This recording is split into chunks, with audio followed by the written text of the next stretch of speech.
ስልጣን ሊኖራት ይገባል። መላእክት የሰው ጠባቂዎች ናቸው። ለእያንዳንዱ ሰው ጠባቂ እንዳለው ተረሳ ይሆን? ቅዱስ መጽሐፍ ይነግራል። ውቁ የታስተሐቀርዎሙ ለአሐዱ እምእሉ ንዑሳን እስመ መላእክቲሆሙ በሰማያት ወትረ ይሬዩ ገጾ ለአቡየ ዘበሰማያት ይላል። ከተናናሾቹ አንዱን አታቃልሉ፣ መላእክቶቻቸው በአባቴ ፊት ይቆማሉና ይላል። ይህ ማለት መላእክቶቻቸው ለእኛ ነው።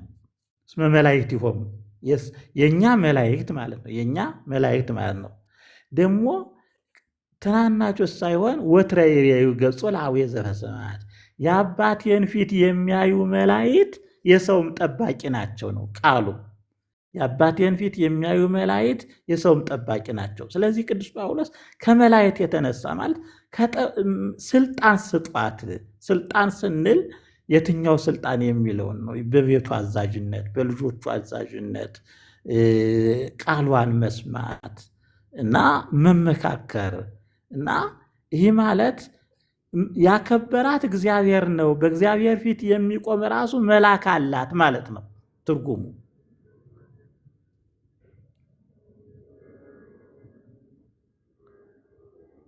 እቺ ደግሞ እንዲህ ያለችው ምንድነው? ሽልማቷ መንፈሳዊ ሲሆን ነው።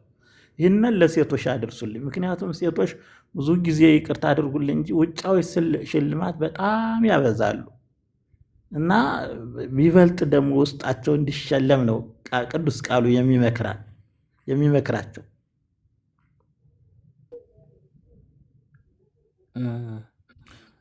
ሌላው ጥያቄ ምንድን ነው? ለምን አትንኪኝ አላት የሚል ነው።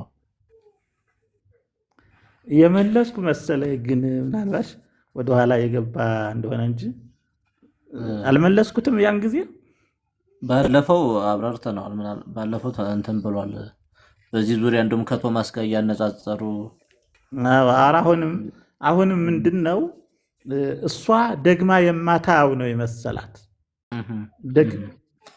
ደግማ የማታየው ነው የመሰላት እና ገና አለሁኝ አትንኪ ገና አለሁኝ እና ታገኝኛለሽ። ጉጉቷና ድንጋጤዋ በአይነ ህሊናችን እንሳለው እና ያንን ነው የሚገልጠው። አለሁኝ ነው ዋናው ሀሳቡ፣ አለሁኝ። ምክንያቱም ሴቶች መንካት የለባቸውም እንዳል ወአኀዛ እገሪሁ ወሰገዳ ሎቱ ይላል። እነዚያ ብዙ ሴቶች እግሩን ይዘው ሰገዱለት ይላል። እንኳን እነዚህ እጅግ የወደዱት ደም የሚፈሳት እንኳን ልብሱን ዳስሰዋለሽ እና ሃይማኖትሽ አዳነሽሽ ነው ያላት እንጂ ረክሰሽ እያለሽ ለምን ለካሽ ያላለም። ጌታ በጣም ሩህሩህ አምላክ ነው። ፍቅር ነው።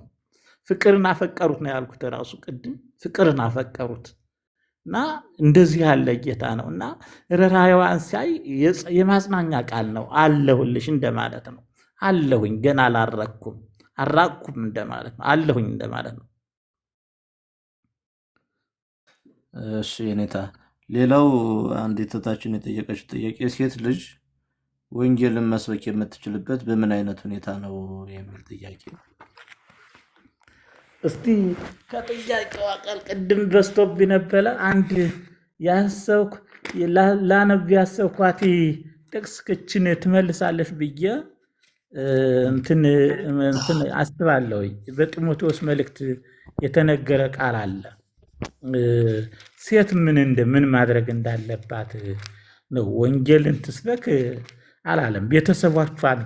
ቤተሰቦቿን ግን ሴቶች ጓደኞቿን ግን ማስተማር ትችላለሽ እና በጢሞቴዎስ የተነገረ ቃል አለ።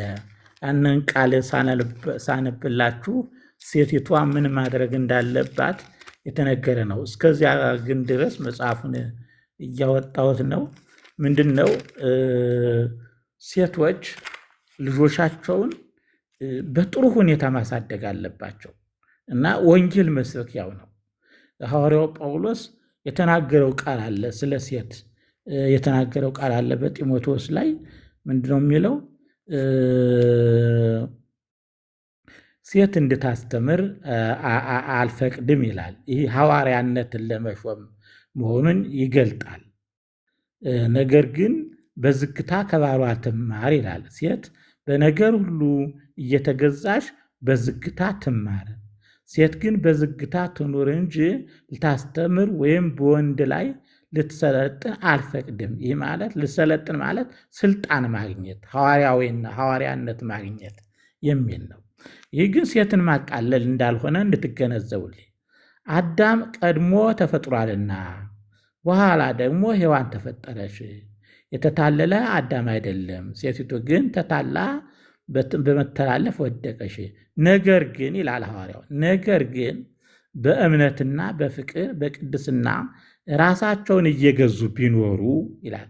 በእምነት በፍቅር በቅድስና ራሳቸውን እየገዙ ቢኖሩ በመውለድ ትድናለች። ሁለት ሐሳብ ነው ያለው። አኗኗሯ በእምነት በፍቅር በቅድስና መኖር አለባት። ይህ ቅድስት የሚያሰኛት ነው። አንዱን ጻድቅ ቅዱስ ካልነው ሴቲቷንም ቅድስት እንላለን። ዋና ጻድቅነቷ ነው።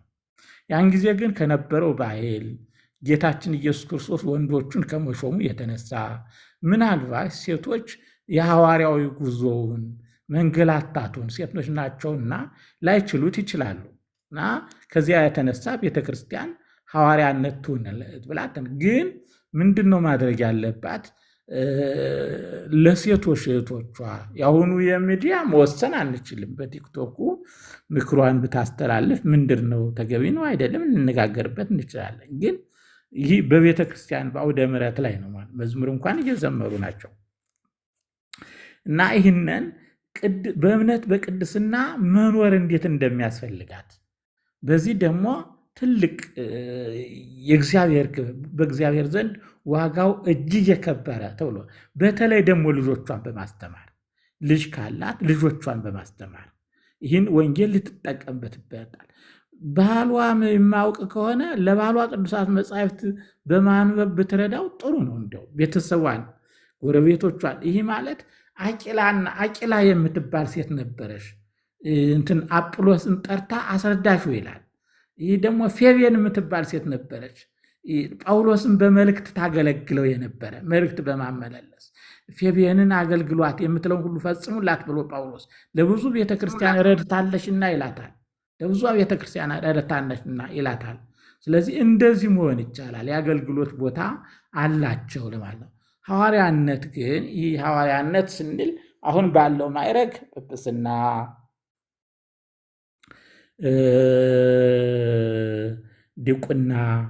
ዲቁና ማለት ማስተዳደር ስለሆነ በስንክሳሩ ወሴምዋ ዲያቆናዊት ይላል ማርያም መግደላዊትን ሲያስብ።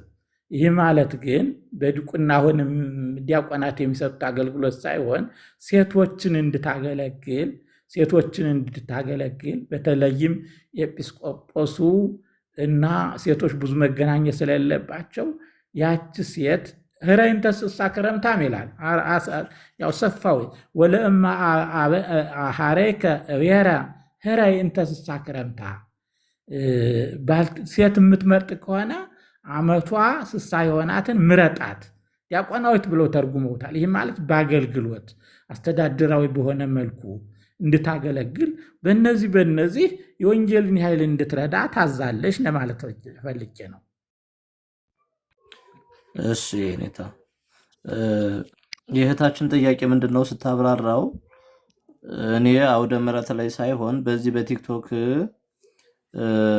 አገለግላለሁኝ አስተምራለሁኝ ሰዎችን እና ምናልባት ይህ አገልግሎት ማስተማር ወንጌልን ክርስቶስን መስበክ ወንጌልን ማስተማር ትክክል የማይሆን ከሆነ የማይፈቀድ ከሆነ እሱን እንዳቆም ብዬ ነው የሚል ማብራሪያ ጨምራበታለች። አየኔ ልጅ ቲክቶክ እኔና አንቺ አሁን ነው ያወቅነው። ስለ ቲክቶክ መቼም መጽሐፍ ቅዱስ አልተናገረም። ነገር ግን ካስተያየት ግን የሚፈቀድ ይመስለኛል። ምክንያቱም አንደኛ ብቻሽን ነው ሆነሽ የምታስተላልፊው፣ ሚዲያ ነው፣ ቴክኖሎጂ ነው የሚያስተላልፈው እና ዋናው ጥሩ ነገር ከተናገረ ማንም በዚያ ጽፎ እንዲህ ቢደረግ የሚል የቤተ ክርስቲያን ሹመት ሳይሆን የራስ ፍላጎትና ጥሩ ሰው ይስማ ነው። ልክ እንደ ጋዜጠኝነት ማለት ነው። ጋዜጠኛ ትሆን የለን ሴት ስለዚህ መጽሐፍ ቅዱስ ስለ ቲክቶክ እንዲህ ብሏል ባልልም፣ ግን እንዳመለካከቴ እንደ ግል አመለካከቴ ቤተክርስቲያንም ስለ ቲክቶክ ወንዶችን ያስተላልፉበታል፣ ሴቶችን ያስተላልፏል ብሏል ባልም፣ እንደኔ አመለካከት ግን ጥሩ ነው ብዬ ነው የማምነው። እሺ ኔታ የእህታችን ጥያቄ በሚገባ የተመለሰ ይመስለኛል። መላከ ፀሐይ ጥያቄ አለኝ እያሉ ነበርና ጥያቄዎትን ይቀጥሉ። ክቡር መላከ ፀሐይ። ሰላም እንደምን ዋላችሁ? እግዚአብሔር ይመስገን። አባታችን መላከ ገነት ሊቀ ሊቃውንት አባ መላኩ፣ ሌሎችም ሊቃውንት ሰላም ብያለሁ። 3 ጥያቄዎች አሉኝ። ምናልባት ተብራርቶ ሊሆን ይችላል። የኔ ኔትወርክ እምቢ ብሎኝ የገባሁት አሁን ነውና ለኔ ግን እፈልገዋለሁ መልሱን። ለዛ ነው ጥያቄውን የማቀርበው። ሲያስተምሩ አብራርተውትም ከሆነ ይቅርታ ድጋሚ እንትን አደረኩ ላደክመውት ነው። አንደኛው ማርያም መግደላዊት 7 አጋንንት የወጣላት ማርያም መግደላዊት ይላልና 7 አጋንንት ሚስጥሩ ምንድን ነው? በጥሬ ንባቡ አጋንንት ነው ወይስ ሌላ ሚስጥር አለው ነው? ሁለተኛው ጥያቄ ደግሞ ማርያም ሽቶ የቀባችው በአልዓዛር ቤት ሽቶ የቀባን ነው፣ በስምዖን ቤት ሽቶ የቀባችው ማርያም አንዳንድ መምህራን የአልዓዛር እህት ናት ብለው ያስተምራሉ። አንዳንድ ደግሞ አይ ነው እሷማ እንደውም ቁጭ ብላ የተማረች ናት፣ ሌላ ማርያም ናት ብለው ያስተምራሉ። ማን ናት? እዛ ስምዖን ቤት ላይ ሽቶ የቀባችው ማናት ነው። በሶስተኛ ደረጃ በቲዎሎጂ አሁን እንግዲህ ሴቶች አውደ ምሕረት ላይ ወጥተው አያስተምሩም የምትለው የኛ ቤተክርስቲያን ናት። ቲዎሎጂ ላይ ደግሞ ሴቶች ያስተምራሉ አሉን። ለምሳሌ ቅድስት ሥላሴ ሴት መምህርት አለች። ችግር ኑሮብኝ ሳይሆን በማስተማሯ ግን ከቤተክርስቲያኗ እንትን አንጻር እንዴት ነው የሚታየው ነው። ሶስቱም አመሰግናለሁ። የመጀመሪያው ትርጉም ሰጥተው የማርያም መግደላዊት ሰጥተውታል። ግን መጽሐፍ ቅዱስ ስለ አጋንንት ምን ይላል ነው። አጋንንትን አጋንንት ነው ብሎ የሚጠራው በዚያ በአንድምታው ትርጉም መንፈሰ ትዝብት፣ መንፈሰ ትንቢት፣ መንፈሰ ዝሙት እያሉ 7 ቆጥረዋል። ይህ ብዙ የሚያስሄድ ነው ወይ ስንል ብዙ አያስሄድም። ዋነኛው ነገር አጋንንትን አጋንንት ይላል። 7 እኮ ጌታችን ኢየሱስ ክርስቶስ በቁጥር ተናግሮታል። አንድ ሰው አጋንንት ከወጡላት በኋላ ያጋኔን ወደ ምድረ በዳ ይሄዳል ይላል። መጥቶ ወይረክቦ ኩስቱራ ወእዳዌ የተጠረገ ባዶ ሆኖ ያገኘዋል። ወይ ሐውር ወይ አመፅ 7 አጋንንት ዘየአክዩ የሚከፉ 7 አጋንንት አምጥቶ ያድርበታል። ወይ አክዮ ለውእቱ ብሲ እምቀዳሚቱ ድሃሪቱ ለዚያ ሰው ከቀደመው ይልቅ የኋላው የከፋበት ይሆናል ብሎ በግልጥ 7 ብሎ ጠርቷል ጌታችን ኢየሱስ ክርስቶስ። እነዚህ የሚሄዱ የሚመጡ ስለሆኑ መንፈሰ ዝሙት ነው፣ መንፈሰ ትርዝት ነው፣ መንፈሰ ትዕቢት ነው የሚል ሊሆን አይችልም። በዚያ መልኩ እናየዋለን። አጋንንት ሰማ ይሆን ምናልባት የሳቸው ይሰማል፣ የተሰማ ነው የኔታ ይሰማል በደንብ። አዎ። እና በቁሙ መተርጎም ነው። እነዚያ ለማራቀቅ ብለው በአንድምታው ላይ ይህ ነው የሚል ነው። ግን መጽሐፍ ጌታችን ኢየሱስ ክርስቶስ 7 አጋንንት ብሎ በሌላ ቦታ ከጠራ ምንድነው 7 ፍጹምነቱ ወይም ደግሞ አጠቃላይ ሙሉ ክፋትን ይህ የከፋ ክፋትን የሚያመለክት እስከሆነ ድረስ እቺ ሴት በምን ላይ ተቸግራ እንደነበረ በሚገልጥ ሁኔታ ሐሳቡን መውሰድ ነው የሚሻለው ለማለት ነው። ምክንያቱም 7 ተብሎ ተገልጿል። አጋንንት ደግሞ ጌታችን ኢየሱስ ክርስቶስ አውጥቷል። በቁጥርም 7 አጋንንት ብሎ ስለጠራ ራሱ ጌታችን ኢየሱስ ክርስቶስ ሉቃስም ልክ እንደ ጌታችን ኢየሱስ ክርስቶስ ነው የተናገረው የሚል ነው። ሌላው ሁለተኛው እንደነበረ በቴዎሎጂ ያስተምራሉ ነው። ሄደዋል እንዴ? ወርደዋል። በግቢ ያስተምራሉ ነው ትክክል የኔታ ያሉት ነው። የቴዎሎጂውን እንግዲህ ይህንን ምንድነው በሐዋርያዊነት በሐዋርያነት ለምሳሌ ቄስ ወይም ደግሞ ዲቁና የሚለው እንኳን ካስተዳደር ጋር የተያያዘ ስለሆነ ወለማዕረይ ህረይ እንተሳ ክረም ተብሎ ዲያቆኑ ቀጥሎ ስል የራሷ ይህ አሁን ይቀድሳል በሚለው ሳይሆን የራሷ የአገልግሎት ስራ አሰራር በፍትሐ ነገሥቱ በሲኖዶሱ የተደነገገ ስላለ ምን ማድረግ እንዳለባት የተወደደስ ያ ነው። ያንን አሁን ታስተምራለሽ የሚለውን ቴዎሎጂ የመጣው ያው ትምህርት ቤት ነው የምታስተምረው የትምህርት አይነት ከሐዋርያነት ጋር የተያያዘ ነው ወይ ብሎ ሊወሰን የሚገባው ነው። ምክንያቱም ከሐዋርያነት ጋር የተያያዘ ነው ወይ፣ ሌሎቹን ከመስበክ ጋር የተያያዘ ነው፣ ቅዱስ ቃሉን ከዚህ ከስልጣነ ክህነት ጋር የተያያዘ ነው ተብሎ ሊታይ ይገባዋል ማለት ነው። እንደዚሁ ሂሳብ አስተማሪ ከሆነች ግን ያው በዓለማዊ ሂሳብ አስተማሪ ስለምትሆን ብዙም ችግር የለው። ክህነት የቴዎሎጂ ክህነት የሚፈልጋል ራሱ ቴዎሎጂ በትምህርት ቤቱ ክህነት የሚፈልግ አለ። ክህነት የሚፈልገው ለምሳሌ ይሄ ምስጢራትን የሚያስተምረው የምስጢረ ቤተክርስቲያንን ዶግማቲክ የሚያስተምረው ግዴታ ቢሆን ነው የሚፈለገው። በዚያ ውስጥ ገብታ ከሆነች ወይም ደግሞ ሂሳብ እንግሊዝ ቋንቋ ነገር ከሆነ ያው የትምህርቱ አይነት ነው የሚወስነው ለማለት ነው።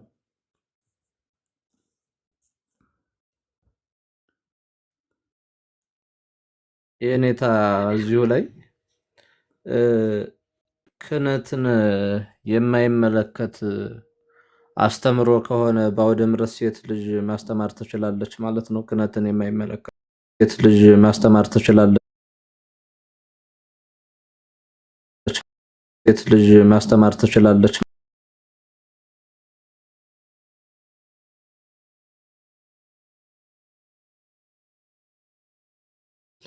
የማይገልጽ ትምህርት ከሆነ ከስልጣነ ክህነት ውጭ ያሉ ከምስጢረ ክህነት ውጭ ያሉ ትምህርቶችን ሴት ማስተማር ትችላለች ማለት ነው ወይ በአውደ ምሕረት የሚለውን እሱን እየጠየኩኝ ነበር።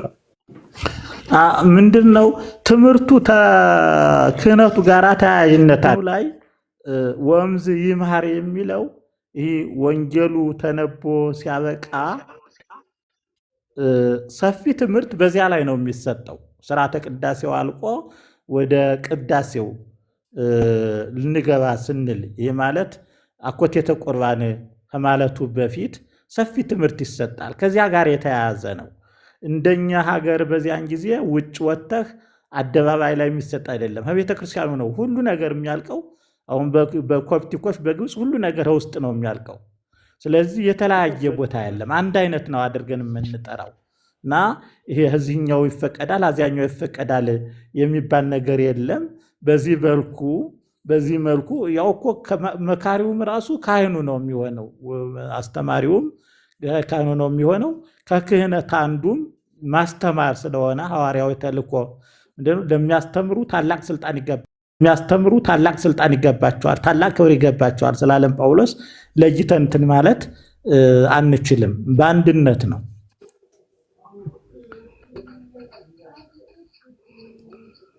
እሺ ተመልሻለሁ። መምህር አንድ ጊዜ ይቅርታ። እሺ በቁም ነገር ስለነበረ እንትን ያልኩት አንድ ጊዜ ልመልሰዎት ሊቀ ሊቃውንት አንድ ጊዜ ልመልሰዎት ማለቴ ቃለ እግዚአብሔሩን አይደለም ላድቅመዎት ማለቴ ነው። አማርኛ የእንትኑን ሰምቻለሁ የማርያም መግደላዊትን ያ 7 አጋንንት የሚለውን አጋንንት የሚለውን ወርድ ባይ ወርድ መልሰውልኛል። እኔ በሚስጥር ያው ትርጓሜው ላይ ያለው ያው በስፋት እዛ ላይ ያለው ይሄ ማለት እንደዚህ ነው የሚሉ ሰዎች ቢኖሩም የሚለውን ተመልሶልኛል። ከ7 የበለጠ አጋንንት እኮ እንዳስወጣ ቁጥራቸው ሌጊዮን ብሎ የቆጠረው እንዳለ መጽሐፍ ቅዱስ ላይ አለ። በእርግጥ ሻለቃ ማለት ነው። ሻለቃ ብለውታል። እና እንትኑ ላይ ግን እንደው መልሰው ቢደክሙልኝ ደስ ይለኛል። ሁለቱን አያይዘው የሽቶ ዋጋ ሽቷ በሉቃስ ምዕራፍ 7 ያለችው ሌላ ናት። ኃጢአተኛ ሴት ነው የሚላት። ምክንያቱም እቺ የአልዓዛር እህት ስሟ የታወቀ ናት። የጌታ ወዳጆች ናቸው። በስም ነው የሚጠሩት ብዙ ጊዜ። ያቺ ግን ስሟ አልተጠራም። ኃጢአተኛይቱ ሴት ነው። የሽቱ አቀራረብ ግን ተመሳሳይነት አለው። እንተ እፍረት የሚለው ባለሽቱ ማለት ስለሆነ ለሁለቱም ይሆናል። ስሙ እንተ እፍረት ማለት ባለሽቱ ማለት ነው። ሽቱ አቅራቢ ያቀረበች ማለት ነው። ስለዚህ የሉቃስ 7ቱ ሌላ ናት። አልዓዛር እህት ደግሞ ይላል አቀራረቡ በባህሉ ያን ጊዜ ተመሳሳይ ነበረ ማለት ነው። ክብርን ለመግለጽ መውደድን፣ ፍቅርን፣ ራስን ዝቅ ማድረግን ለመግለጽ በተመሳሳይ ሁኔታ ነው ያቀረቡት።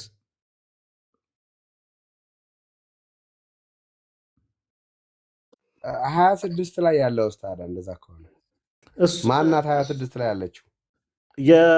እንትና 26 እሷ የአልዓዛር እህት ናት።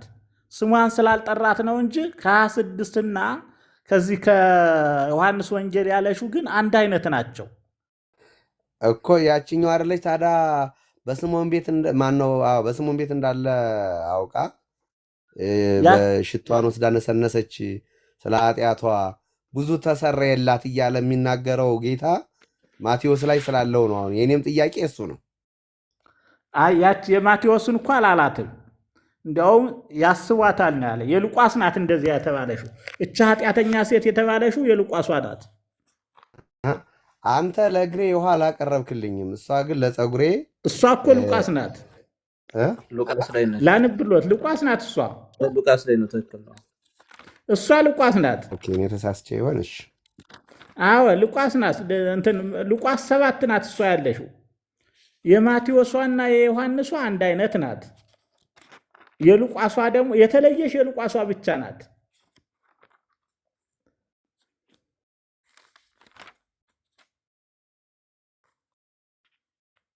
እሺ፣ ወንጌለ መንግስት ጥያቄዎትን ይቀጥሉ።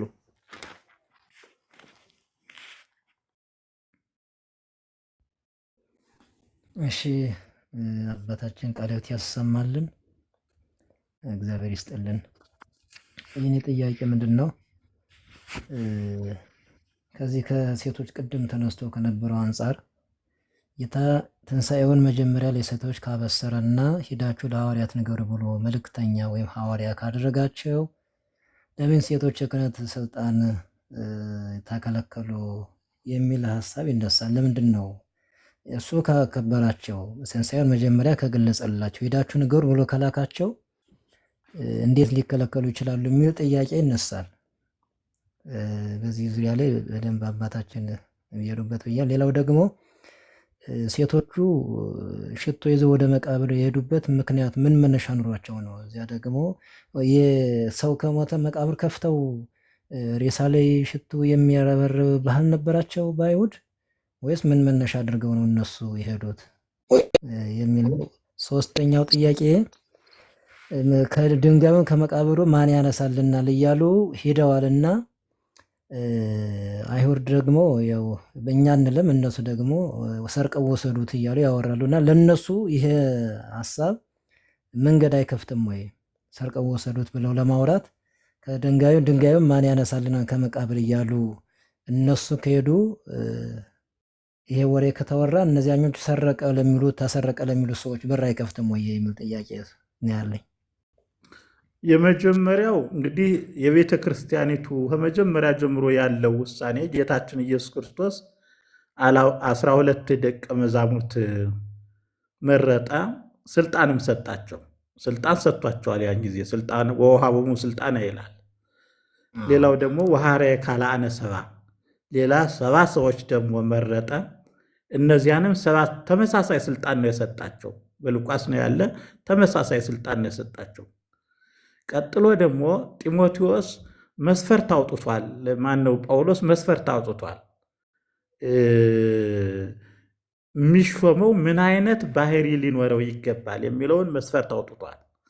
ይቀጥልና አሁንም ጳውሎስ የመሊጡን ቀሳውስት ጠርቶ ሲያበክሙ ጳጳሳተ ከመትርአዩ ቤተክርስቲያኑ ለእግዚአብሔር እንታጥሪያ በደሙ የገዛት ቤተክርስቲያንን ትጠብቁ ዘንድ መንጋ አድርጎ ማለት ጠባቂ አድርጎ ሾማችሁ ይላል። በብሉይ ኪዳንም የተያያዘ ነው።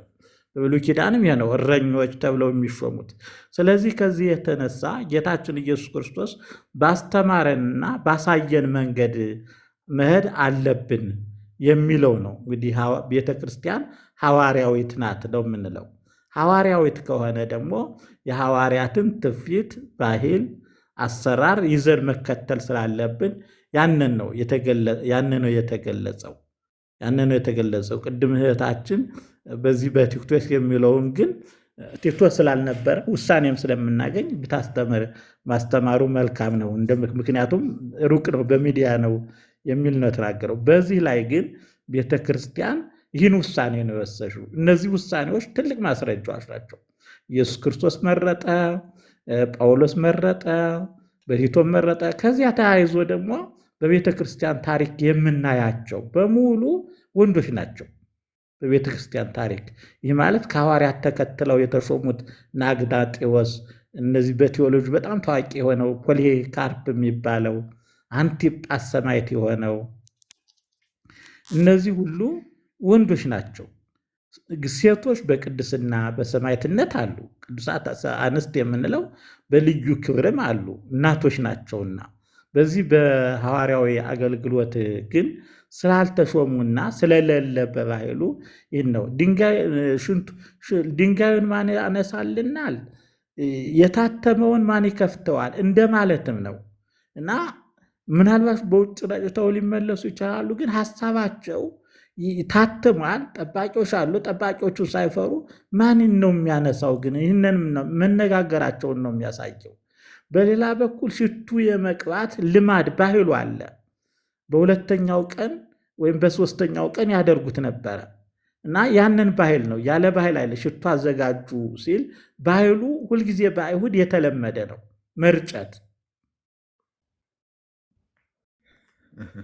እሺ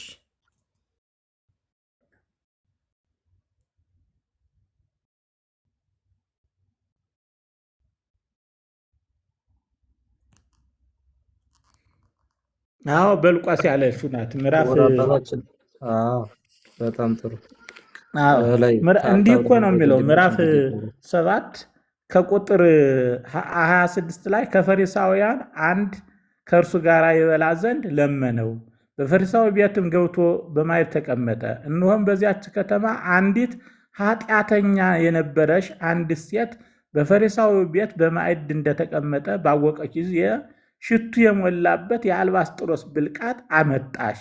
በስተኋላውም በእግሩ አጠገብ ቁማ እያለቀሰች በእንባዋ እግሩን ታስነብ ጀመር ይላል። በራስ ጠጉሯም ታብሰው እግሩንም ትስመው ሽቱም ትቀባው ነበረች ይላል። እንዲህ እያለ ይሄዳል እና ይቺ ሴት ሉቃስ ኃጢአተኛ ሴት ነው ያለ። ኃጢአተኝነቷ ግልጥ ነው። ሌላው በማቴዎስ 27 በዮሐንስ ያለሽው ግን አንዲት ሴት ናት። ያች ደግሞ ትታወቃለች እና እነዚህ ሁለቱ የተለያዩ ናቸው ለማለት ፈልጌ ነው።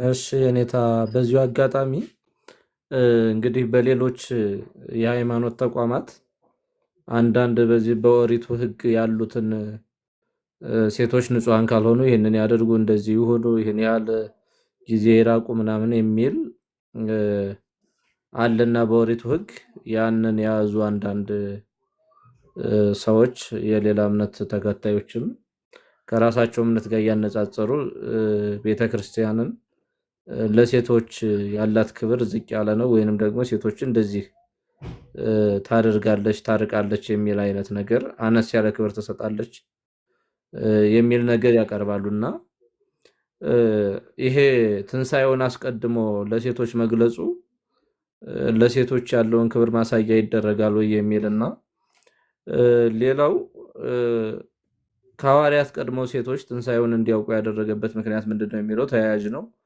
ሌላው ደግሞ አባታችን እንደዚህ በዚህ ልክ ክርስቶስ ሴቶችን ያከበራቸው ከሆነ የማሳነስና የማስበለጥ ነገርስ ከሌለ በዚህ በቤተክርስቲያን በእኛ ቤተክርስቲያን እንግዲህ በስርዓት አንዳንድ ገዳማት ሴቶች አይገቡባቸውም፣ ሴቶች አይሳለሟቸውም፣ ሴቶች እንደዚህ ያደርጓቸውም የሚባሉ ብዙ ነገሮች አሉና ይህስ እንዴት ይታያል የሚል ነው የኔ ጥያቄ። ኔታ የመጀመሪያው ያው በፍቅራቸው ልክ ነው የተገለጠ። የሄዱ እነሱ ነዋ፣ ደቀ መዛሙርቱ አልሄዱም። የሄዱ ሴቶች ናቸው። ስለሄዱ አገኙት። ግን ደቀ መዛሙርቱም ኋላ አግኝተውታል። ግን የቀደሟቸው በመሄድ ስለቀደሙ በማግኘትም ቀደሙ። ስለሄዱ አገኙት ነው መጀመሪያ። ይህ የክርስቲያናዊ ምህር ነው። ወደ እግዚአብሔር ስትሄድ ታገኘዋለህ፣ ስትቀርብ ታገኘዋለህ። ከራክ ደግሞ ሌላው ይቀድመሃል። ይሄ አንዱ ነው እና ሴቶችን ጌታ ይወዳቸዋል። ብዙ ወዳኛለሽና ብሏል። የእግዚአብሔር መንግስት ለሴቶቹ እግዚአብሔር እንደተገለጸ ሁሉ ለወንዶቹ እንደተገለጸ ሁሉ ለሴቶቹ እንደተገለጸ በታሪክ በጣም ብዙ ሴቶች ነው ያሉት በመጽሐፍ ቅዱስ። በሐዲስ ኪዳን እንኳን ብዙ ጠይቄያለሁ፣ ታይተናል። ለምሳሌ አጵሎስን በደንብ ያስረዳችው ሴት ናት።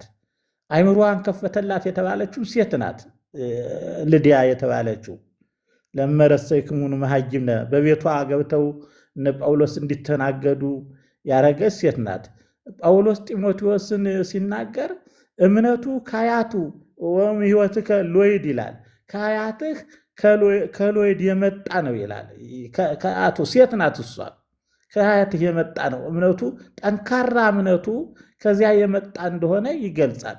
እና ሴቶች በጣም ብዙ ቦታ ነው ያላቸው፣ ብዙ ቦታ ነው ያላቸው። ሰዓቱን በዚህ ከምፈጀው ብዬ ነው ዝም እየከፋፍዬ ቅንጭብ አድርጌ የተውኩት ለማለት ነው። ሌላው አንዳንድ ጊዜ የቃላት ግንዛቤ ነው። ቃላት እንትን ሲል የቃላት ስህተት አለ። ይህ ማለት አንድ ሰው ገዳም ገባ ማለት ምን ማለት ነው? አንድ ሰው ገዳም ገብቷል ስንል ምን ማለት ነው?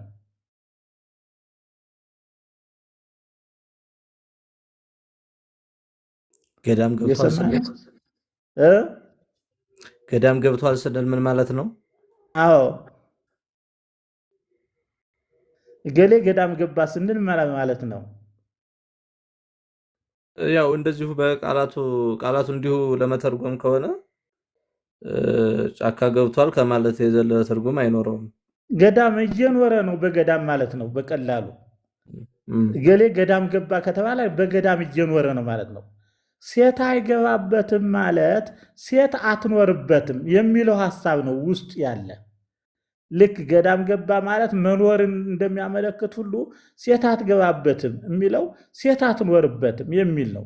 ነገር ግን ተሸፋፍና ስርዓቷን ጠብቃ ከቤተ ክርስቲያኑ ተሳልማ ብትወጣ ግን ምንም ችግር ሊኖረው አይችልም።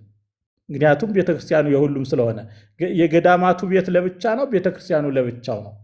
ነገር ግን መግባት ማለት መኖር ማለት ነው። ሴትና ወንድ በአንድ ላይ ኖሩ ማለት ደግሞ ያው መሰናክሉ እንዳይበዛ ታስቦ ነው። ዋነኛው ነገር ገዳም ያው ራስን ብጻት መስጠት ብቻዬን በድንግልና እኖራለሁ ብሎ ቃል መግባት ስለሆነ ያ ቃል የገባውን በሩ እንዳይከፈትና በሩ ደግሞ ፈታኝ እንዳይሆን ለማድረግ ተብሎ ነው፣ ለሌላ አይደለም። እነሱን የማቅለል ወይም ዝቅ የማድረግ አይደለም።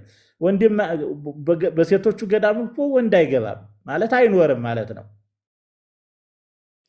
ለምሳሌ አባታችን ግሸን አሁን መስቀሉ ያለበት እግዚአብሔር አብ ቤተክርስቲያን አለና እንደው ለምሳሌ እንኳን እሱን ብቻ ብንወስድ እዛ መስቀሉ ያለበት ቦታ እግዚአብሔር አብ ቤተክርስቲያን ሴቶች ብቻ ናቸው ገብተው መሳለም የሚችሉት። ወንዶች ብቻ ናቸው ገብተው መሳለም እንኳን የሚችሉት። ግቢ ውስጥ ቅጥሩ ውስጥ እንኳን ያውቁ ይሆናል፣ እርስዎ ምናልባት ሄደው ይሆናል። አውቃለሁ። ስለዚህ ሴቶች አይገቡም ይባላል። እንግዲህ ስለ መስቀሉ ካወራን በመስቀሉ ስር ከተገኙት መካከል እንደውም ሴቶች ይበዛሉና በመከራው ጊዜ በዛ ከተገኙት ሴቶች ይበዛሉ። ነገር ግን በመስቀሉ ምክንያት ነው ወይ ግሸን ላይ ሴቶች አይገቡም የሚባለው እግዚአብሔር አብ ቤተክርስቲያን ቅጽር ግቢ ውስጥ? ያስ ከሆነ ለምንድን ነው እንደዚህ አይነት የማሳነስና ከፍ የማድረግስ አይሆንም ወይ የሚል ነው የኔ ጥያቄ። ማለት ቄሶች ይቀድሱበታል አይደል? ነው መነኮሳት ብቻ ናቸው? እሱን አላወኩም። እሱ ነው የሚወስነው። ምናልባት በመጀመሪያ ሲመሰረት መነኮሳት ብቻ እንዲኖሩበት ከተፈለገ ሊሆን ይችላል። ነገር ግን ቄሶች የሚገቡበት ከሆነ ግን ትርጉም የለውም። ያን መከልከል ምንም ትርጉም የለውም። ምክንያቱም ባልና ሚስት አንድ አካል ናቸው ብሎ አንዱን አካል ግማሹን ከልክሎ ግማሹን ማስገባት ምንም ትርጉም ስለሌለው አሁን ከመጀመሪያ መሰራረቱ ገዳም ሆኖ ከዚያ በኋላ ደግሞ መነኮሳት ብቻ ተብሎ ተከለለ። በዚህ ከገባሽ በቃ ለሁለቱ መሰናክል ሊሆን ይችላል ተብሎ ታስቦ የተደረገ ሊሆን ይችላል። ስለዚህ ከመሰረቱ ነው ማወቅ ያለብን። ሌሎቹ ገዳማት ግን እንደዚያ ናቸው። ሴቲቷ መኖር አትችልም የሚል በቃ ለወንዶቹ ብቻ የተወሰነ። በሌላ በኩል ግን አንዳንዱ ከሚገባው በላይ የገዘፈ ነገር አለ። ባህሉ ዝም ብሎ ያጠረው ሴት አትገባበትም የሚል ገዳም እንደ ትልቅ የመታየት ባህል ነበረ። ሴት የማትገባበት ገዳም አለን የሚል። በሌላ በኩል ምንድነው አቡነ ዮሐንስ የሚባሉ ትግራይ ነበሩ። አቡነ ዮሐንስ ትልቁ ተብለው የሚጠሩ እዚያው ከተማው መካከል ደብረገነት መድኃኔዓለም የሚባል ቄሶች ይቀድሱበታል። ምሽቶቻቸው አይገቡ። እንግዲህ ምሽቶቻቸውን የት ወስደው እንደሚያቆርባቸው አስቸጋሪ ነው እንዲያል እና ማስገባት አለብኝ ብለው አስገብተው እንደገና ህዝቡ ሲነሳባቸው ነው የተዉት።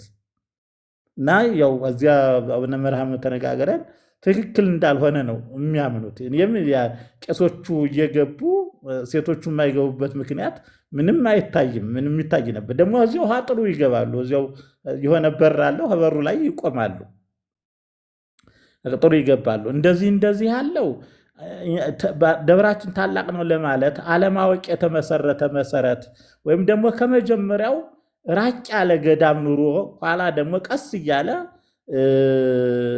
ወደ ከተማነት ሲቀየር የሆነ ሊሆን ይችላል። መሰረቱን እንዲህ ያሉትን ማጥራት ይቻላል። ምክንያቱ ምንድን ነው ለምን የሚል መሰረት ማጥራት ይገባል። ለምን ነው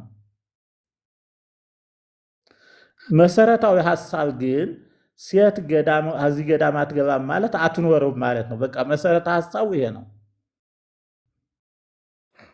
እሺ ኔታ አመሰግናለሁ። በዚሁ አጋጣሚ አባታችን ሊቀ ሊቃውንት ክርስቶስ በሚሰቀልበት ጊዜ መስቀሉን ተሸክሞ በሚሄድበት ጊዜ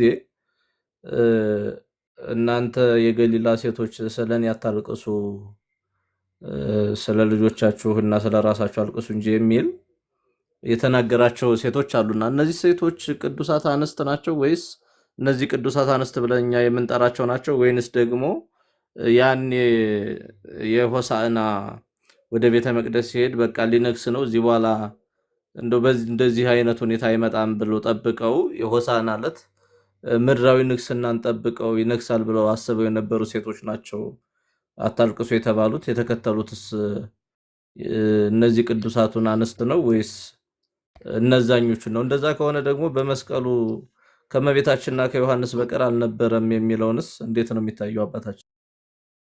አይ መኖርማ ነበሩ ማለት ብዙ ሰዎች ነበሩ በመስቀሉ ስር ሲያዩት። ምክንያቱም ጌታ ታልቅሱ ያለበት ምክንያት ለራሳችሁና ለልጆቻችሁ ያለው በተሰቀል በ40 ዓመት አጠቃላይ በ70 ዘመን ኢየሩሳሌም ጠፍታለች።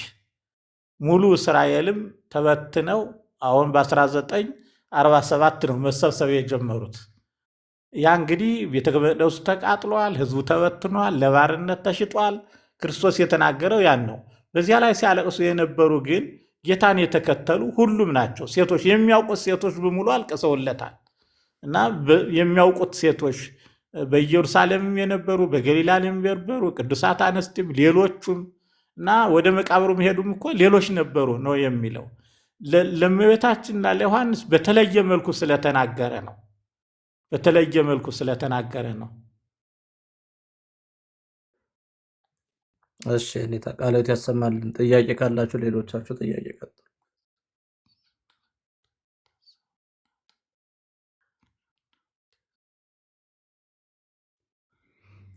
የካቲት 6 ረፍቷ የሚታሰበው የትኛዋ ነች የሚል ጥያቄ አለ አባታችን።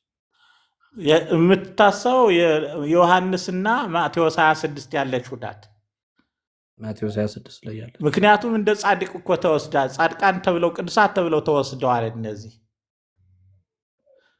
ማርያም መግደላዊት ቤተክርስቲያን አላት። እንዲያውም በቄድሮስ ወንዝ አጠገብ የኢየሩሳሌም የቄድሮስ ወንዝ ከሚባለው አካባቢ ቤተክርስቲያን አላት።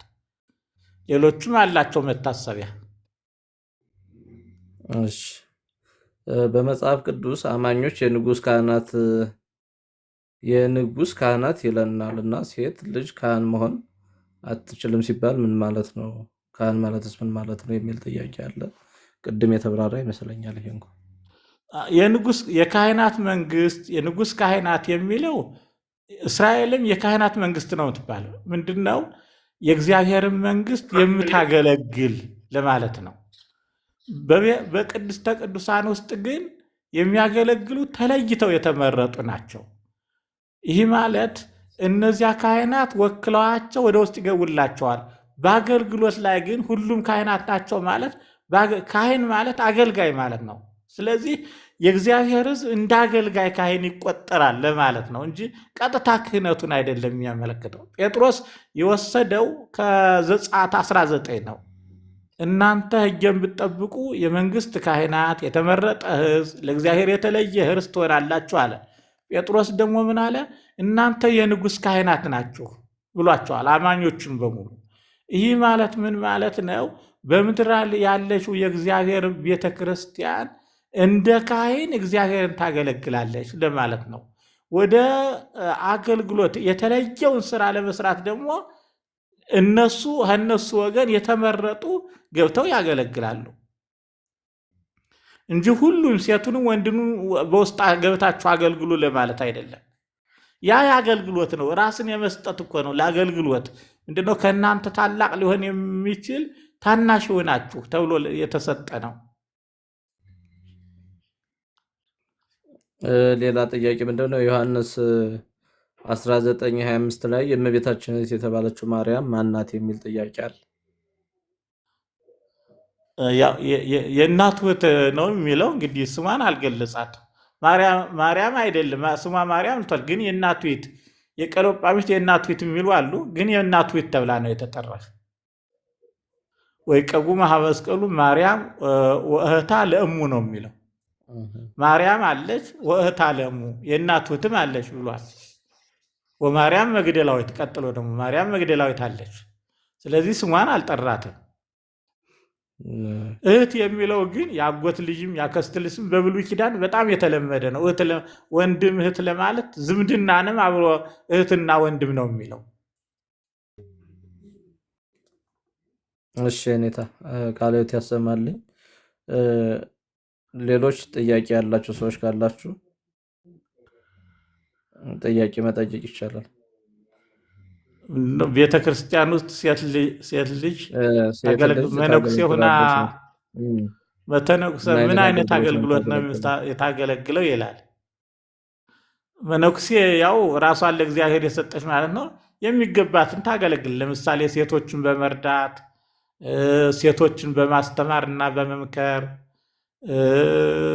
በሰለጠነው ዓለም ደግሞ በሕክምናው በልዩ ልዩ ሙያ ሴቶችን በማሰባሰብ በጣም ብዙ አገልግሎት አለ። በገዳም ከሆነ ደግሞ የሴት አበምኔት ተብላ የምትጠራው ራሷ ሴት ናት። ሴቶቹን የምትመራው ሴት ናት። በዚህም አገልግሎት አላት ማለት ነው።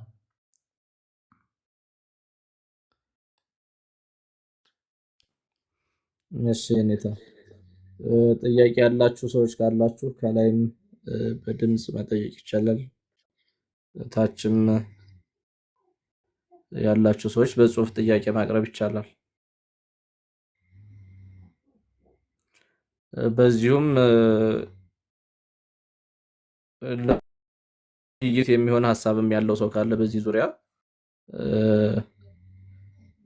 ዛሬ በሴቶችና በአገልግሎታቸው ዙሪያ ነውና ሀሳቡ ይህንን በተመለከተ መወያያ ሀሳብ ያለውም ካለ ማቅረብ ይቻላል።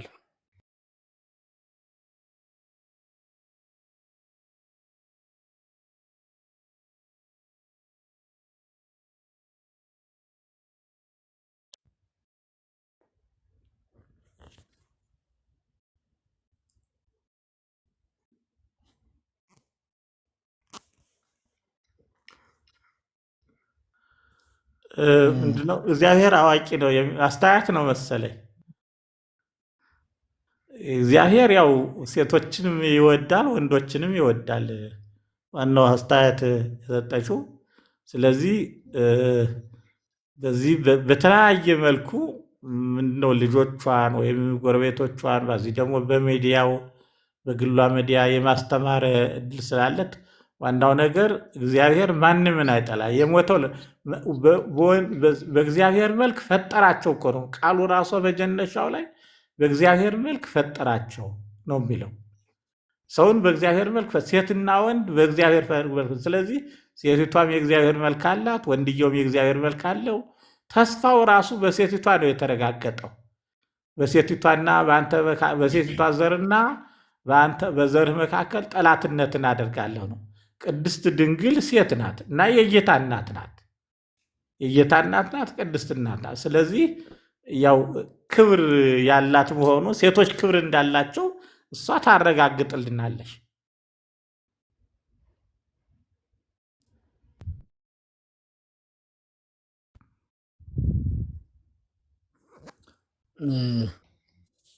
እንግዲህ በኦሪቱ ጊዜ ሴቶች ለምስክርነትም አይጠሩም ነበር። ምስክርነታቸው በፍርድ ዋጋ አልነበረውም። እንደገና ደግሞ ሔዋን የሞት ምክንያት ሆናለች እያሉ ብዙ የበታችነት እይታም ነበራቸውና ጌታ ትንሣኤውን መጀመሪያ ላይ ሴቶች ያበሰረው የሚያሳየው ያንንም እንትን ለማለ ታሪክ ለመቀየር እንደመገልበጥ ነው የሚል አስተሳሰብ አለና ከዚያ ጋር እንዴት ነው የሚታየው? በኦሪቱ የነበረ የሴቶች መብት ዝቅ ተደርጎ መታየት፣ በብዙ መልኩ ሴቶች መብት አልነበራቸውም እና የትንሣኤውን ግን ክርስቶስ ለእነሱ ቀድሞ ያሳየው የእነሱን ያንን እንትን ለመቀየር ነው የሚል አስተሳሰብ አለ። ይሄ እንዴት ነው የሚታየው ሁኔታ? ግን በብሉይ ኪዳን ያላቸውን የከበሩ ሴቶችን ነቢያት ነበሩ። ዲቦራ ነብይ ናት። አስቴር ንግስት ናት። የወዲት ሕዝቧን ያዳነች ናት። ተመስግናለች በእስራኤል። ዲቦራ እስከምትነሳ ድረስ እስራኤል ተጨቁነው ነበሩ ይላል። ማርያም የሙሴ እህትን ማርያም ነብይት ይላታል። ሚልክያስ ነብይት ብሏታል። እና ማርያምን ሙሴን አሮንን ነብይ አድርጎ መረጠ ብሎ አንድ ላይ ነው የጠራቸው። እንዲያውም እና በብሉይ ኪዳንም ቢሆን ህልዳና የምትባል ለኢዮስያስ መጪውን ጊዜ የነበረችው ነብይ ነበረች። ስለዚህ በዚያ ጊዜ ከነቢያት የበለጠ ማዕረግ የለም። ትልቁ ነብይነት ነው። እነዚህ ሁሉ በብሉይ ኪዳንም ምን ማለት እንደሆነ የሚያስረዳን ነው። በሐዲስ ኪዳን ደግሞ የበለጠ 36ቱ ቅዱሳት አንስት ምርጦች ናቸው፣ የተቀደሱ ናቸው። እንዲሁ ልድያ ጵርስቅላ አቂላና ጵርስቅላ ባልና ሚስቱ ሴቷ ናት ቅድሚያ የተጠራች። ፌቤን እና ጳውሎስ ሰላምታ ካቀረባቸው በሮም የሰላምታ ደብዳቤ የጻፈላቸው ከግማሽ በላይ ሴቶች ናቸው። ከግማሽ በላይ ስማቸው ያስታውቃል። የሴቶች ስም መሆኑ ያስታውቃል። በግሪክኛው ይታወቃል። እነዚህ ሁሉ ሴቶች ስለሆኑ ሴቶች የተናቁ ናቸው የሚለው ልማዳዊ ካልሆነ ባህላዊ ካልሆነ በስተቀር በመጽሐፍ ቅዱስ የተደገፈ አይደለም። በመውለድ ትድናለች የሚለው ቃል ወደኋላ ያለውን አብረን ነው በእምነት በጽድቅ በቅድስና ነው የሚለው አለ ብትኖር የሚል ነው። እና መውለዷም ደግሞ አንድ ጸጋ ነው፣ ተጨማሪ ጸጋ ነው። እና የተወሰደው ከዚያው አለ ጽድቅ፣ ቅድስና፣ እምነት፣ ጽድቅ፣ ቅድስና ተብሎ ተጠርቷል። 3 ነገሮች ነው አብረው ያሉት። ጽድቅ ሊኖራት ይገባል፣ ቅድስና ሊኖራት ይገባል። መውለዷም ክብር ነው፣ እርኩሰት አይደለም። አራስ ወልዳ ረክሻለሁ ብላ የምትናገርበት ሊኖራል። ጸጋ ነው፣ መውለዱ ጸጋ ነው፣ መባዛቱ ጸጋ ነው። ሴት ከሌለሽ ዘር ሊተካ ዘር ሊቀጥል አይችልም። ያንንም አብሮ ማየት ነው እና የሐዋርያ የዚህ የጳውሎስ መልእክት ጽድቅ፣ ቅድስና፣ እምነት ብሎ 3ቱንም አብሮ ስልጣቸው። ሌላው ደግሞ ይህ መሸለም ተብሎ ጴጥሮስ ቅዱሳት አንስት በእግዚአብሔር ዘንድ እጅግ ዋጋው የከበረ እኮ ነው ያለው። ይህ ማለት የእነሱ ሽልማት እጅግ ዋጋው ከበረ ማለት ከብረዋል ማለት ነው። እጅግ ዋጋ የከበረ ዋጋ አላችሁ እንደ ማለት ነው። ሀሳቡ ራሱ አንድ አካል ናቸውም ብሏል። ወንድየውን አስፈልጦ ሳይሆን ሴትና ወንድ አንድ አካል ናቸው ብሏል። እንዲያው ቤተክርስቲያን የተመለሰችው ቤተክርስቲያን ትላንት ቤተክርስቲያን ይህን መስፈርት ማሟላት አለባት፣ ባታሟላም እንደ ቅድስት ትቆጠራለች ብሎ ብዙ ያነጋገረን እኮ ሴት ሁና ነው የቀረበችው። ቤተክርስቲያን እኮ ሴት ሁና ነው የቀረበችው። እና ሴቱና ነው የቀረበችው። ቅድስት ክብርት ያለ ነውር ማለት ያለ ነውር ነው የሚላት። እንዲያውም ያለ ነውር የበጉ ምሽት ተብላም ተጠር ሴቷ ካት እኮ የበጉ ምሽት ተብላ በሴት ነው የተመሰለችው። ሴት ብትቃለል ኑሮ እንዴት የሞተላትን በሴት ይጠራታል? ሴት ብሎ ይጠራታል። በዓለማዊ ከድነ ደግሞ አገር ራሷ ሴት ተብላ ነው የምትጠራው። በሴት አንቀጽ ነው የምትጠራው። እና ሴትን ያቃልላል ወይም ዝቅ ያደርጋል የሚለው መሰረተ ሀሳብ የሌለው ወይም ደግሞ ከቅዱስ መጽሐፍ በትክክለኛ የተመሰረተ አይደለም ለማለት ነው። እንዲያው ትንሿ ስልጣነ ክህነት አልሾመም የሚለው ከሆነ ለሴቶቹ ታዝኖም ሊሆን ይችላል። ሐዋርያነት በጣም ሐዋርያው ጳውሎስ ሐዋርያነቱን ብዙ ጊዜ ሲጠቅስ ብዙ ጊዜ ተንከራተትኩ፣ 40 ጊዜ ተገረፍኩ፣ በባህር ተከፈረፍኩ፣ በወንበዴዎች ተገረፍኩ እያለ ሴቶች ያንን መከራ አቋቋሞትም ተብሎ ታዝኖም ሊሆን ይችላል።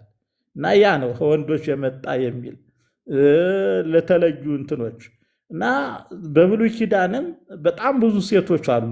ጎልቶ ስማቸው የወጣ የሚታወቁ ሴቶች አሉ። እነ ኤልሳቤጥም የዮሐንስ መጥምቅ ራሱ የኤልሳቤጥ መንፈስ ቅዱስ ሞላባት ይላል። ከመንፈስ ቅዱስ የበለጠ ሀብትና ጸጋ የለም በኤልሳቤጥ መንፈስ ቅዱስ።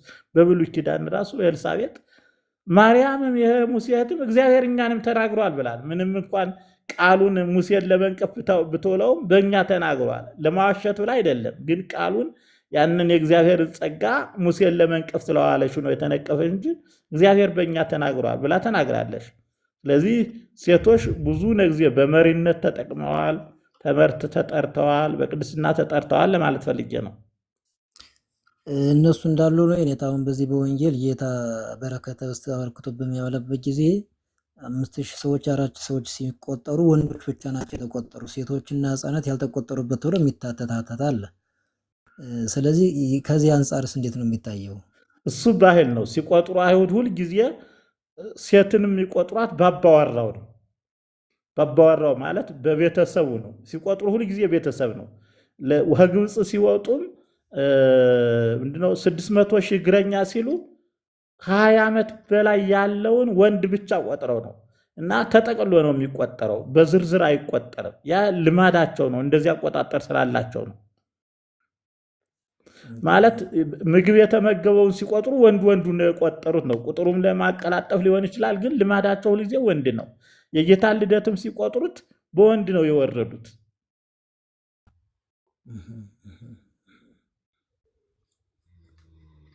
መልካም።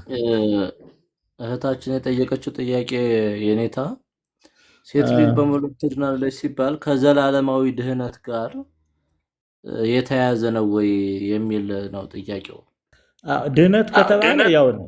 ይህ ማለት መስፈርቱ በጽድቅ በቅድስና በእምነት ካሳደገች ዋጋዋ እንደ ሐዋርያነት ይቆጠርላታል። ድህነት አለው። ልጆችን በዚህ ማሳደግ ትልቅ ዋጋ አለው ለማለት ጳውሎስ ፈልጎ ነው። እሷም በዚህ ካለች እንዲያውም እኮ ሌላም ሀሳብ ስጦታል። ያመነች ሴት ያላመነ ወንድ ብታገባ አትፍታው ብሏል። በእሷ ይቀደሳልና ማለት ለቅድስና ታበቃዋለች የሚል ቃልም ተናግሮላታል ጳውሎስ። አትፍታው ማለት አይለያዩ፣ በእሷ ለቅድስና ይሄ ማለት ዋጋ ታሰጠዋለች፣ ወደ ቅድስና ትመራዋለች የሚል ቃል ስለተናገረ ያ ቃልም እንዳንድ ዋጋ ነው ማለት ትልቅ ታታሪነቷን ለማስረዳት ነው።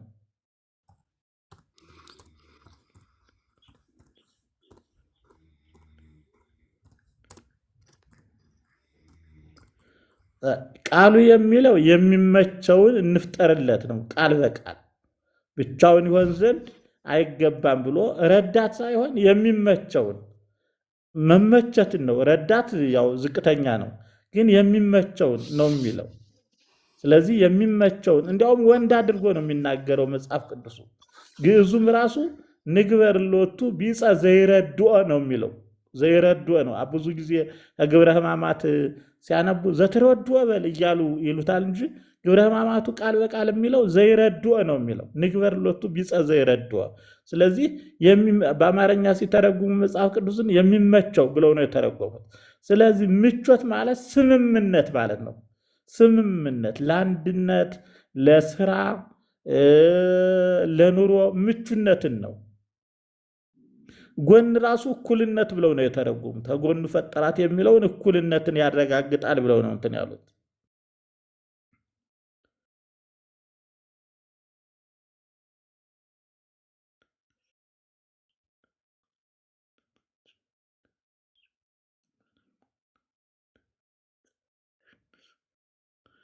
ይህ ተፈጥሯዊ ነው ማለት የምጥ እንትኑ ተፈጥሯዊ ነው። ሞትም አለ እኮ አሁን ምንድነው በስጋ የሆኑት ያልተወገዱ አሉ፣ ኋላ ግን ይወገዳሉ። ለምሳሌ ሞት አለ፣ በሽታ አለ፣ ምጥ አለ። እነዚህ ነገሮች የሆኑት ነገሮች ገና ያላለቀላቸው ናቸው። በዋነኛነት አሁን ክርስቶስ በነፍስ ነው ነፃ ያወጣው፣ መንፈሳዊ አካላችንን ነው ነፃ ያወጣው። ስጋዊ አካላችን ግን ተስፋውን ይጠብቃል፣ ፍጹሙን ትንሣኤ ይጠብቃል። እነዚህ ምልክቶች ግን አሉ። አሁንም እኮ እየሞትን ነው። አሁንም የስጋ ሞት እንታል። ትልቁ ከነፍስ ሞት አድኖናል። ከስጋ ሞት ግን ኋላ እንነሳለን ብለን ተስፋ እናደርጋለን ማለት ነው።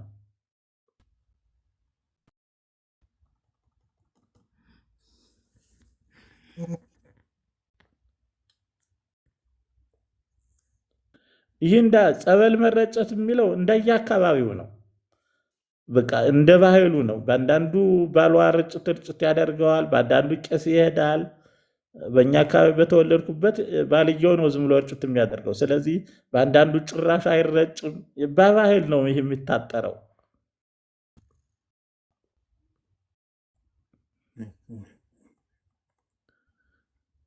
እሺ ኔታ፣ ሌሎች ጥያቄ ያላቸው ሰዎች ካላችሁ ጥያቄ መጠየቅ ይቻላል። ኔታ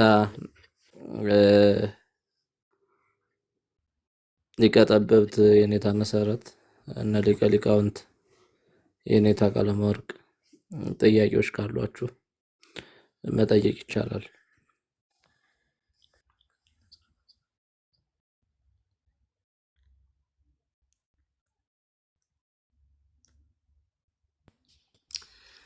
በመጀመሪያ እንደምን አመሻችሁ። ቡራኪያችሁ የተለተኛ አባቶቼ። ኔትወርክ ዛሬ በጣም ነው ያስቸገረኝ። ብዙውን አልሰማውም። የተወሰነ ነገር ነው መስማት የጀመርኩት፣ ግን ጥሩ ነገር ነው። ወንድሞችም እህቶችም አባቶችም ጥያቄ እያነሱ ስለነበረ በተቋረጠ ቢሆንም ለመረዳት ሞክሬያለሁ። እኔ እንኳን ጥያቄ ለማንሳት በብዙ ነገር አስተውት ሊሆናል ብዬ ስለምሰጋ እሳቸውን ብዙ ሰዓት እንትን ስላሉ ላለማድከም ዛሬ በታቅቦ ነው ብዙውን ሰዓት የማሳልፈው ብዬ አስባለሁ። ግን አንድ ነገር ማንሳት ፈለግኩኝ። እሱ ምንድን ነበረ?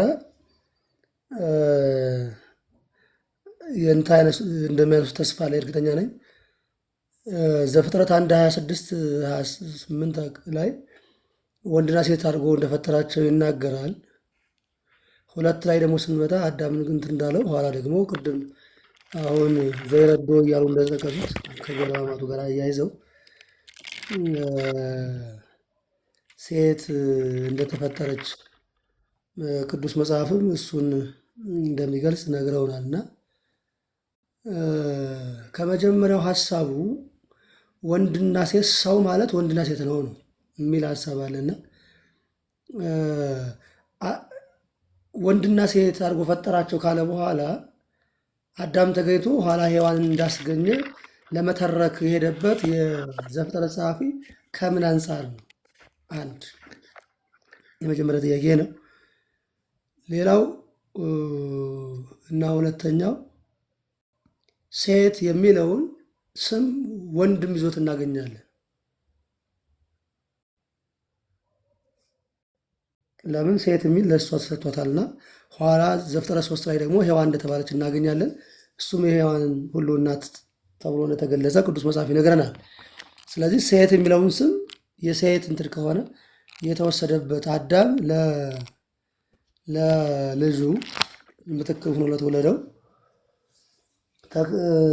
ሴት የሚል ስም ሰጥቷልና፣ ወይስ አጋጣሚ ሁኔታዎች ናቸው ወይስ መጽሐፍ ቅዱሳዊ ወይም ደግሞ ነገረ መለኮታዊ እይታ የተለየ ይኖረው ይሆን? ካለው በተወሰነ መልኩ ቢዳሰስ ለማለት ነው። ሶስተኛ የመጨረሻ ጥያቄ ቅዳሜ ላይ ቅዱሳት አንስትን ለማሰብ አሁን ምሳሌ ትናንት የተወሰነ ለማየት እንዳልነው እንደ የታሰበበት ምክንያት የተወሰነ የሚያሳየን ፍንጭ ይኖር ይሆን?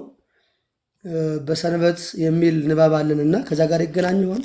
የሚገናኝ ከሆነ እሱ እንደው በሰፊ የሚሄድበት ለማለት ነው። አመሰግናለሁ። ሁኔታ ቃሎት ያሰማል። የመጀመሪያው ሴትና ወንድ አድርጎ ብሎ አርዕስት ነው። እግዚአብሔር ሰውን በመልኩ ፈጠረው ይልና ሴትና ወንድ አድርጎ በመልኩ ፈጠራቸው የሚለው አርዕስት ነው። ይህ ማለት አርዕስት አስቀመጠ። ሲዘረዝር ግን ሴት እንዴት ተፈጠረች፣ ወንድ እንዴት ተፈጠረ ሲል ግን ወደ ምዕራፍ 2 ገብቶ ዝርዝሩ ይሄዳል። አርዕስትና ዝርዝር ብለን ነው የምንወስደው። እዚህ ላይ የምዕራፍ 1 ግን ያው ኩፋሌው ደግሞ እንዲህ ይላል። ጥሩ ሐሳብ ሊሆን ይችላል። ወአመሳድስ ዕለት ፈጠረ አዳምሃ ወገቦ ብሲቱ ይላል። ልክ ተፈጥሮዋ በአንድነት ነው። ወንድና ሴት አድርጎ ፈጠረው የሚለው በአንድነት ነው። ኋላ ዝርዝሩ ነው። ሴት እንዴት እንደገኘች ወደ ዝርዝር ለመግባት የተወሰደ ነው። እውነትም ምዕራፍ 2 ዝርዝር ነው። አዲስ ነገር አያመጣም። አዳም ተፈጠረ ብሎ እኮ አዳምንም እኮ ኋላ ያመጣዋል። ከመሬት አፈር አበጀው ነው የሚለው። ፈጠረው ካለ በኋላ ዝርዝር ገብቶ በምዕራፍ 2 ከመሬት አፈር አበጀው ይልና እዚያ ነፍስ መንፈስ እያለ ይሄዳል። ወደ ሔዋን ገብቶም እንደዚህ ዝርዝሩን ያመጣል። ምዕራፍ 2 ማብራሪያ ዝርዝሮቹ እንዴት እንደተፈጠሩ ነው። ምዕራፍ 1 ደግሞ ጥቅል ሐሳብ ነው። ሴት የሚለው ሴት አይደለም። ሴት እኮ ስሟ እኮ የዕብራይስጥ ስሟ አይደለም። ኢሽ ነው፣ ኢሻ ነው ስሟ። የሴቱ ሴት የሔዋን ደግሞ ኢሻ ነው ስሟ። ኢሽ ለወንዱ ነው፣ ኢሻ ለሴቱ ነው። ስለዚህ ኢሻና ሴት አይገናኝም። የእኛ ቋንቋ ነው አንድ ያደረገው። እኛ ሴት የሚለው ምትክ ነው በዕብራይስጥ፣ በእኛ ደግሞ ሰው ማለት ነው። በእኛ ሴት ማለት ሰው ማለት ነው። በዕብራይስጥ ሴት ማለት ምትክ ማለት ነው። የቋንቋ ልዩነታችን ነው እንጂ በዕብራይስጡ ግን ሴቲቷን ኢሻ ነው እንጂ ሴት አይላትም። በዕብራይስጥ ሴት የሚባል ሴት የለም። ሴት ከተባለ በዕብራይስጥ ምትክ ማለት ነው። በዕብራይስጥ ሴት ለማለት ደግሞ ኢሻ ነው የሚለው።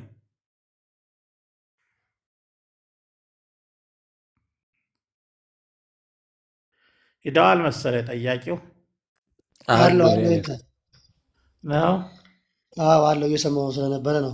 ስለዚህ ቫሪዬሽኑ የቋንቋ ነው የሚል ሀሳብ ስለሰጡበት አዎ ኢሻን ያለ ሴትና ኢሻ የተለያየ ነው። ሁለቱ ዕብራይስጥ ናቸው ስንል ኢሻ ሴት፣ እነዚህ ዕብራይስጥ ናቸው ቋንቋዎች እንዳሉ። ኢሻ ሰው ማለት ነው፣ ጾታን የሚገልጥ ሴት ማለት ደግሞ ምትክ ማለት ነው። ይህ የቅዱሳት አንስት እንደተባለውም ያው ይህ ብዙም ዳህራዊ ማለት ይህ ታሪካዊ ዳራው ምን ይመስላል የሚለውን ብዙም እንትን አላውቀውም። ነገር ግን እኔ እንደሚመስለኝ ይህ ሽቱ ቅዳሜ ከመግባቷ በፊት ሽቱ አዘጋጁ የሚለውን እንደ ማስረጃ አድርጎ ወይ እንደ መታሰቢያ ቀን አድርጎ ወይም ደግሞ እጅግ የወደዱትና ወደ መቃብሩ የተመላለሱ ስለሆነ ያንን ቀን የማጠቃለያ ማጠቃለያ ቀን መታሰቢያ ለእነሱ ትልቁን ለመስጠት ነው። ይህ 7 ቀን አከባበር በብሉይ ኪዳን ነው የተወረሰ። ፋሲካ 7 ቀን ነው የሚከበረው በብሉይ ኪዳን። 8ኛው ቀን በዓለ ታኅሣሥ ነው የሚባል የማዘከር ቀን ነው የሚሉት እና በዓሉ ሲከበር 3 በዓሎች ነው ያሉት። የመጀመሪያው ቀን፣ መካከለኛው ቀንና መጨረሻው ቀን ነው የሚለው። መጨረሻው ቀን ማለት በዓለ ታኅሣሥ 8ኛው ቀን ነው።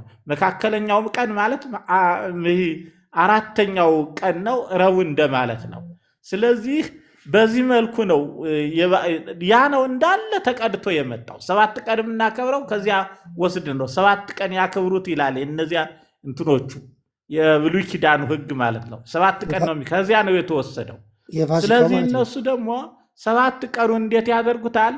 ነገዶች አሉ፣ መስዋዕት የሚያቀርቡ ነገዶች፣ የተወከሉ ነገዶች። በዚህን ቀን መስዋዕቱ እርግጥ እስከ ሶስት ነገዶች ነው በአንድ ላይ የሚያቀርቡት። ስለዚህ የገሌ መስዋዕት በዚህን ቀን የገሌ መስዋዕት የዚህን ቀን ይላል። አንዳንድ ጊዜ ደግሞ እስከ 14 ቀን 2/7 ሆኖ እስከ 17 ቀን ይሆናል። የመጀመሪያውና የመጨረሻው የህዝብ ይሆናል። 12ቱ መካከሉን ቀን ይይዛሉ። በዳስ በዓል እንደዚያ ነው። ስለዚህ እንደዚያ ነው የመስዋዕት። ስለዚህ እነዚህም ልክ የሰሩት ስራ በሰባቱ ቀን አብሮ እንዲታሰብ ተብሎ የቤተ ክርስቲያን በተለይም የቅዱስ ያሬድ ዜማ በዚህ ስለወሰደ ቅንጅቱን እንኳን ኋላ አባ ጊዮርጊስ ነው፣ ግን እሱ ስለደረሰላቸውና ስለተናገረላቸው በዜማው ያ እንዲታሰብ ተብሎ ነው የተደረገው። ታዬ ቃልዎት ያሰማልን፣ እግዚአብሔር አክብርልን፣ ኑሩልን። አሜን አሜን። እሺ፣ ሌሎች ጥያቄ ያላቸው ሰዎች ካላችሁ ጥያቄያችሁን አቅርቡ።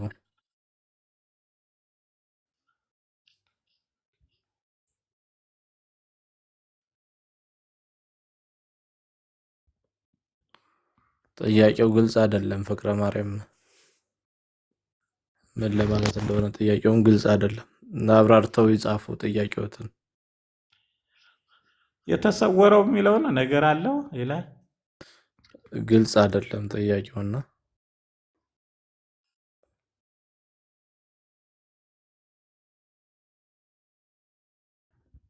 እና የሆነ ጥያቄ ስለተጠየቅኩ ነው። እና ክርስቶስ የተሰወረ ነገር አለው በተለይ አልዓዛር ምናምን ስለሚያነሱ ይህ እንዴት ነው ለማለት ነው።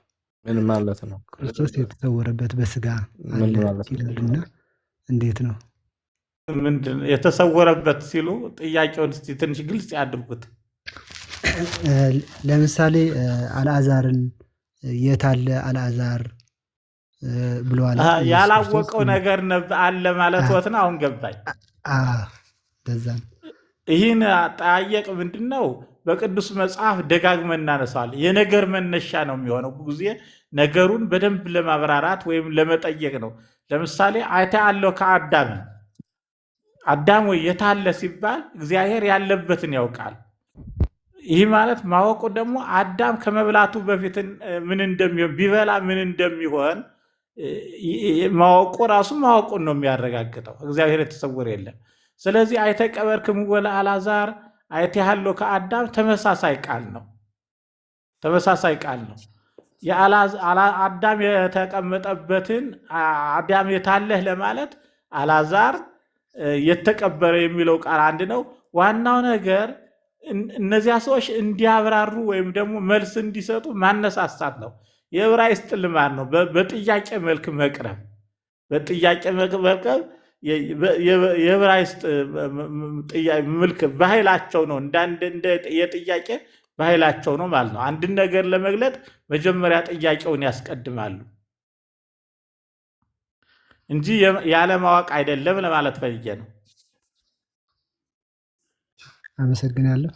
ታችሁን ይልሰማለሁ። ችግር የለም። ታች እሺ፣ ሌላ ጥያቄ ያለው ሰው ካለ ጥያቄ መቀጠል ይቻላል። ሰዓታችን እየደረሰ ስለሆነ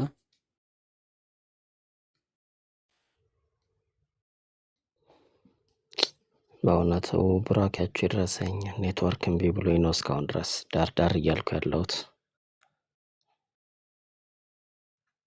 እንደምን አመሻችሁ? እግዚአብሔር ይመስገን። እንኳን ደህና መጡ መጋቤ ምስጢር።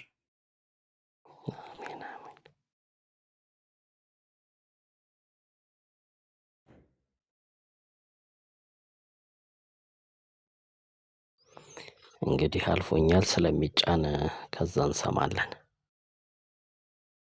አዎ ተጽዕኖ ስለሚልኩት በተለይ ሊቀ ሊቃውንት ቀለም ወርቅ ይህንን በደንብ እየደረሰን ነው። አንዳንድ ጊዜ ይቆራረጣል፣ አንዳንድ ጊዜ ግን ይደርሳል። ወይም ከፍቼ ስለማላይ መሰለኝ ግን ይጭኑታል። ያው እናያለን። በዚሁም በጰራቅሊጦስም እየተጫነ ነው። ጥሩ ነው። ክቡር አባታችን መላከ ገነት ቆሞስ አባ ናትናኤል ሀሳብ ካለ ሀሳብ፣ አስተያየትም ካለ አስተያየት፣ ጥያቄም ካለ ጥያቄ፣ በዛውም የማጠቃለያ ሀሳብ።